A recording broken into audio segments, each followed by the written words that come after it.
اعوذ باللہ من الشیطان الرجیم بسم اللہ الرحمن الرحیم۔ The great Pakistan YouTube channel کے دوستوں کی طرف لاہور سے ایک سوال آیا ہے کہ جو شرک ہے اس کا آغاز کب ہوا؟ یعنی سورہ بقرہ کی آیت نمبر 213 میں ہے کہ پہلے سب لوگ ایک ہی دین پر تھے، اختلافات بعد میں آئے۔ تو ان اختلافات کا بانی کون ہے؟ یعنی جو شرک ہے اس کا آغاز کب سے ہوا اسلام کی تاریخ میں؟ تو اس کا جواب جامع فیضان مصطفیٰ بسالی راولپنڈی اس کا جواب عرض کرتے ہیں۔ سب سے پہلے یہ سمجھ لیں کہ شرک کا معنی کیا ہے، شرک کسے کہتے ہیں، اس کی حقیقت کیا ہے، پھر آپ کے جواب کی طرف آتے ہیں۔ شرک کا لغوی معنی ہے حصہ یا ساجہ۔ شرک کا لغوی معنی حصہ یا ساجہ، لہذا شریک کے معنی ہے حصہ دار یا ساجی۔ جیسے اللہ کریم نے قرآن پاک میں ارشاد فرمایا ام لہم شرک فی السماوات، کیا ان بتوں کا ان آسمانوں اور زمین میں حصہ ہے؟ اور کہیں فرمایا رجلاً فیہ شرکاء متشاکسون و رجلاً سلاما لرجل هل یستویان، ایک وہ غلام جس میں برابر کے چند شریک ہوں اور ایک وہ غلام جو ایک ہی آدمی کا ہو، کیا یہ دونوں برابر ہو سکتے ہیں؟ نہیں ہو سکتے۔ اور کہیں فرمایا وَلَا تَنْكِحُوا الْمُشْرِكِينَ حَتَّى يُؤْمِنُوا، نکاح نہ کرو مشرکوں سے یہاں تک کہ ایمان لے آئیں۔ اور کہیں فرمایا وَلَعَبْدٌ مُؤْمِنٌ خَيْرٌ مِّن مُشْرِكٍ، مومن غلام مشرک سے اچھا ہے۔ اور شرک کی حقیقت رب تعالیٰ سے مساوات پر ہے، یعنی جب تک کسی کو رب کے برابر نہ جانا جائے تب تک شرک نہ ہوگا۔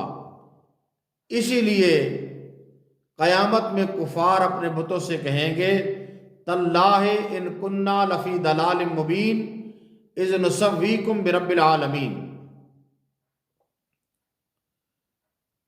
خدا کی قسم ہم کھلی گمراہی میں تھے کہ تم کو رب العالمین کے برابر شریک ٹھہراتے تھے۔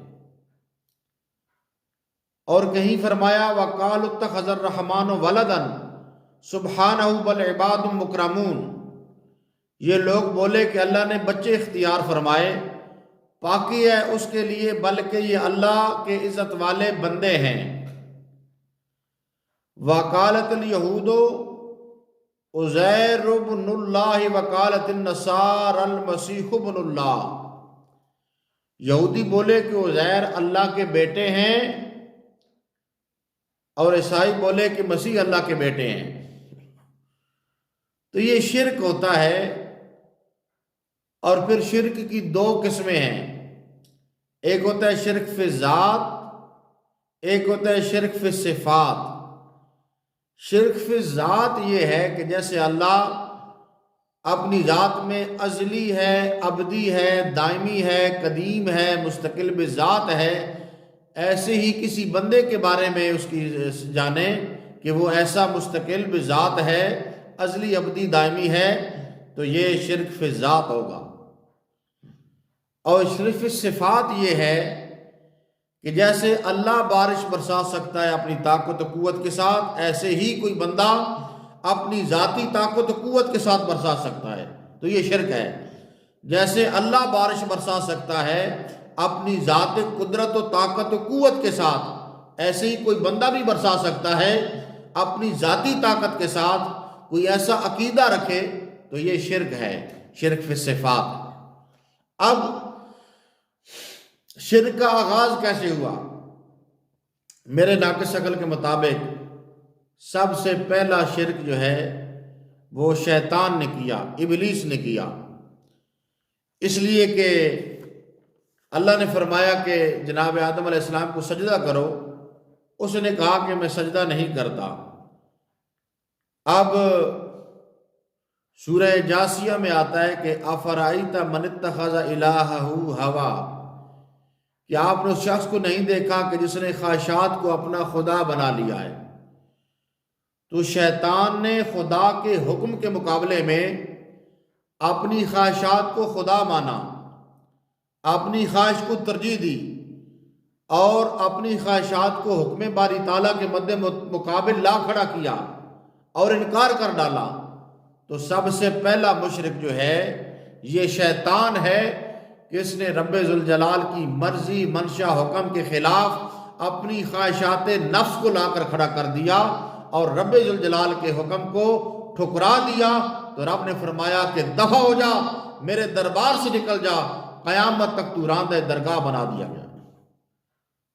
اور اگر آگے وضاحت طلب ہے، کوئی کہ نہیں آپ بتائیں کہ شرک کا آغاز کب ہوا، یہ تو ابتدا کی باتیں ہیں، تو حضرت نوح علیہ السلام کے زمانے میں کچھ اللہ کے نیک اور برگزیدہ بندے تھے، ہر وقت عبادت کرتے، ذکر کرتے، تسبیحات کرتے، اللہ اللہ کرتے، وہ عبادت گزار رہے، لوگوں کی رہنمائی کرتے رہے، عبادت کرتے رہے، پھر رفتہ رفتہ ان کا وصال ہو گیا، وہ فوت ہوتے چلے گئے، وہ فوت ہو گئے۔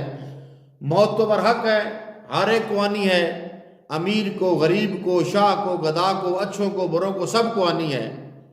تو جب وہ سارے اللہ والے فوت ہو گئے جن کے نام تھے وطن، سوان، یغوثا، یعوقا، نصرہ، یہ بڑے بڑے نیک لوگ تھے، ان کا وصال ہو گیا اور یہ نوح علیہ السلام کے زمانے کے تھے۔ اب شیطان آیا انسانی شکل میں ان کے پاس کہ وہ بڑے نیک لوگ تھے اور ہر وقت اللہ کی عبادت کرتے تھے، تو کیوں نہ ان کے مجسمے اور تمثیل اور مورتیاں ان کی بنا کر مساجد میں رکھی جائیں تاکہ ہم ان کو دیکھیں تو ہمیں ان کی یاد آتی رہے۔ عبادت ہم خدا کی کریں گے لیکن صرف ان کو دیکھیں گے اور ان کی ہمیں یاد آئے گی۔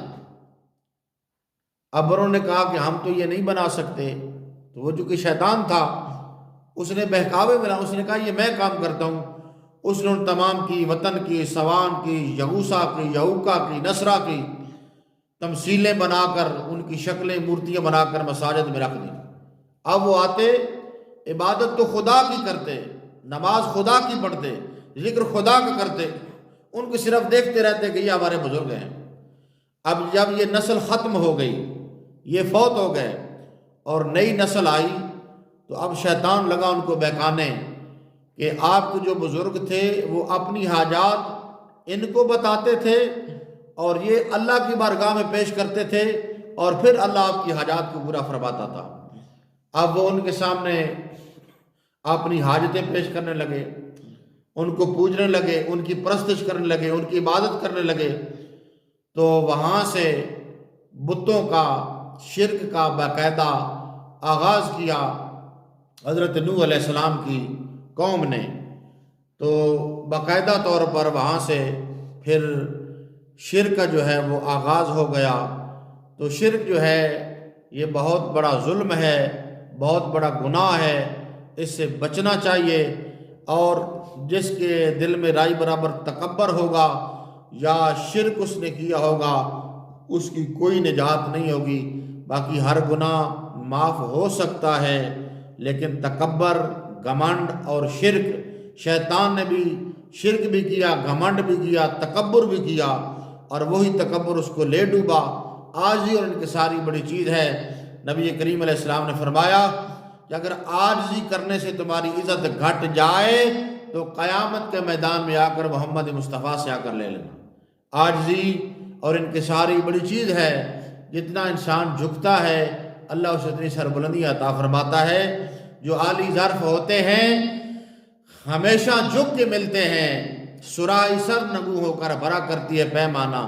شیخ سعدی رحمۃ اللہ تعالیٰ علیہ گلستان سعدی کے اندر فرماتے ہیں کہ جس شاخ پہ ٹہنی پہ پھل زیادہ ہوتا ہے وہ اپنے سر کو جھکا دیتی ہے۔ اس لیے عاجزی اختیار کریں۔ جب نبی کریم علیہ السلام معراج کی رات رب ذوالجلال کے پاس گئے تو فرمایا محبوب میرے لیے کیا تحفہ لائے ہو؟ عرض کی باری تعالیٰ وہ تحفہ لائے ہوں جو آپ کے دربار میں نہیں. ایک عجیب سوال تھا، ایک عجیب جواب تھا کہ محبوب میرے دربار میں کس شے کی کمی ہے؟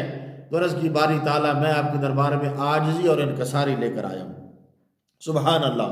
اس لیے امت کو بھی یہ تبلیغ فرمائی کہ عاجزی کریں، انکساری کریں، رب ذوالجلال کی بارگاہ میں جھکے رہیں، اس کے چوکھٹ کے، مصطفیٰ کریم علیہ السلام کے چوکھٹ کے سوالی اور بیکاری بنے رہیں.